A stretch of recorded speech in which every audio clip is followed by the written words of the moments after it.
Hi guys, once again welcome to tag Telugu. This is Nani. ఈరోజైతే మనం mini movie గురించి అయితే మాట్లాడేసుకుందాం. ఒక సినిమా 8 సంవత్సరాల పాటు తీశారంటే సినిమాలో ఏదో ప్రత్యేకత ఉండే ఉండాలి. అసలు ఏముంది, అసలు మినీ అంటే ఏంటి, ఇవన్నీ తెలుసుకునే ముందు మన ఛానల్ సబ్స్క్రైబ్ చేయండి. అండ్ మీరు ఈ మూవీ చూసుంటే మన కామెంట్ సెక్షన్లో ఎలా ఉందో మీ కామెంట్స్ రూపంలో మాకు తెలియజేయండి. ఫస్ట్ హాఫ్ విషయానికి వస్తే ఈ స్టోరీ అంతా ఒక అపార్థ భావం చుట్టూ తిరుగుతున్న ఒక మనిషి గురించి చూపిస్తూ సెకండ్ హాఫ్లో అసలు ఏం జరిగిందని ఒకదానికి ఒకటి విప్పుతూ చూపిస్తూ ఉంటారు. అండ్ ఈ కథ స్కూల్ లైఫ్లో స్టార్ట్ అవుతుంది. ఈ స్కూల్ లైఫ్లో జరిగిన షూటింగ్ అయితే 2015లో అయితే తీశారు. అండ్ 8 years నుంచి ఈ మూవీ తీస్తూనే ఉన్నారు. స్కూల్ లైఫ్కి వచ్చేసరికి విభిన్నమైన విద్యార్థుల సమూహానికి ప్రతి ఒక్కరు వారి స్వంత ఆకాంక్షలు మరియు వ్యక్తిత్వాలని మనకి పరిచయం చేస్తూ ఉంటారు.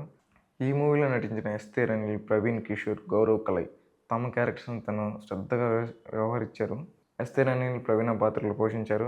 చాలా అంటే చాలా ఆలోచింపజేసే సినిమా. దీన్ని పూర్తి చేయడానికి 8 సంవత్సరాలు వేచి ఉన్నందుకు అసలు టీంకి అయితే హ్యాట్స్ ఆఫ్ చెప్పాలి. నిజంగా చాలా వ్యక్తిగతంగా ఉంటుంది సినిమా అయితే. చివరికి మీరు ఈ సినిమాలో ప్రతి పాత్రలకి కనెక్ట్ అయిపోతూ ఉంటారు సినిమాలో. ఇది ఒక అద్భుతమైన ఫీల్ గుడ్ మూవీ. మీరు దీన్ని నిజంగా ఇష్టపడతారు. తప్పక చూడండి. ఈ అందమైన కథని మిస్ అవ్వకండి.